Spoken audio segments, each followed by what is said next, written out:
The Chargers have been heavily focused on the offensive side of the ball lately, but the defense still needs attention. Here are a couple of good options that are going to be available in free agency, and this time the Chargers should take immediate action to grab them. What's up, Chargers fans? Welcome to the NFL Playbook Chargers. If you're new here, don't forget to hit that subscribe button. This channel is all about breaking down everything you need to know about the Bolts.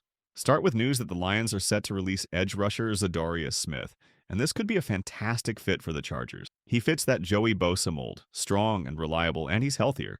Plus, he could come at a reasonable price. Now, you might wonder, if he's that good, why are the Lions letting him go? Here's the deal. Smith has a $2 million guarantee that's set to kick in on March 15th. To avoid taking that cap hit, the Lions had to make the tough decision to release him. On top of that, there's another $5.2 million in voided years tied to his contract. Altogether, it's around $7 million, and that's a lot to carry for a player they don't see as part of their long-term plans. In fact, if Smith were to stay on the Lions roster through 2025, they'd be looking at almost $11 million in total payouts because of those voided years. Releasing him now makes sense from their perspective. It clears the books and lets him hit the market as a straight-up free agent. The reason this move is worth highlighting is that it's not about Smith underperforming or being a bad player. He's still a talented edge rusher with at least a year, maybe two, of solid football left in him. For the Chargers, who are looking to bolster their defense, Smith could be a great addition. He's a plug-and-play option, someone who could step into Bosa's role if needed and help maintain the level of defensive play we saw last season. It could actually be even better because Smith is likely to stay on the field more than Bosa. He didn't miss any time last year, was a real spark plug for the Lions, and stayed healthy throughout the season. His pressures were solid, and even his sack numbers were impressive. He managed 3 sacks in just 5 games. That's the kind of production you want to see. The best part? You don't have to trade for him. He's an open free agent, which means the Chargers could potentially land him at a really good deal. Keep an eye on this one. It could be a game changer for the defense. Now, shifting to another free agent opportunity, we've got another defensive player worth considering. Levi Onwuzurike, a defensive tackle from the Lions, is another player who could be a great fit.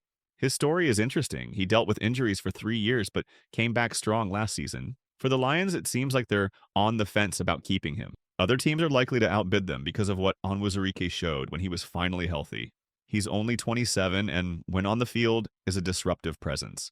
He's the kind of guy who can anchor the defensive line and make an impact. For the Chargers, this could be another affordable addition to strengthen the defense without breaking the bank. Now, shifting focus to Carlton Davis, a true CB1. This guy is the real deal, your #1 cornerback. If you're looking for someone to solidify the secondary, he's the answer. The Lions would love to keep him, but Davis is asking for $15 million a year. That's not an issue for the Chargers, who have the 4th most cap space in the league. Bringing him in would make sense, especially if you're aiming to upgrade the defensive backfield. With guys like Cam and others still holding it down, adding a player of Davis's caliber could elevate the defense. On the flip side, Rasul Douglas is an option too, but he's more of a CB2 or CB3, not your top guy. It's worth noting that while he can add depth, he doesn't bring the same impact as Davis. Then there's the edge rusher market, which is stacked right now. The point isn't to break down every single name, but the idea is clear. The Chargers can replace Bosa, who didn't see much action anyway, with someone who's available and ready to make plays. It's a better strategy to invest in reliability and production moving forward.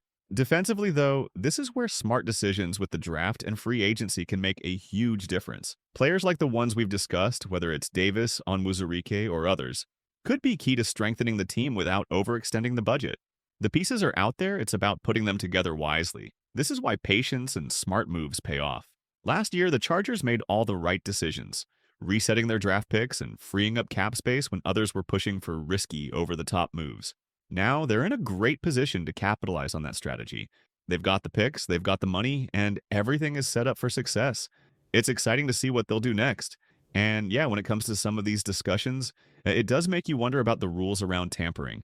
It feels like the lines get a little blurry at times, doesn't it? But for now, the Chargers seem well positioned to take advantage of what's out there. Let's see how it all plays out. Are we even supposed to be talking about deals already? At this point, it feels like it doesn't even matter anymore. Honestly, that old rule about not talking to players before free agency officially started was kind of pointless. Remember when players would sign contracts the second free agency opened? It made you wonder how that even happened if nobody was supposed to be talking beforehand. Anyway, things are happening now, and NFL free agency officially kicks off in about a week. For the Chargers, don't expect them to make big splashes right away. What they'll likely do is stay consistent, making smart, calculated moves here and there. The draft is where things will really heat up, though. And it wouldn't be surprising if they traded back to gain even more picks. Building through the draft has been their bread and butter, and the proof is right there. Just look at Josser Taylor and Dean Leonard, fifth-round picks who became starting corners. If they can replicate that success, it's a huge win. And with 5 picks in the 5th and 6th rounds, the potential is there. Even if just 2 of those picks pan out, it's absolutely worth it. The key is finding young, affordable talent in the draft. That's what sets teams up for long-term success. Let me know your thoughts in the comments. Would you go after Za'Darius Smith? Let's see what happens, and I'll catch you in the next one.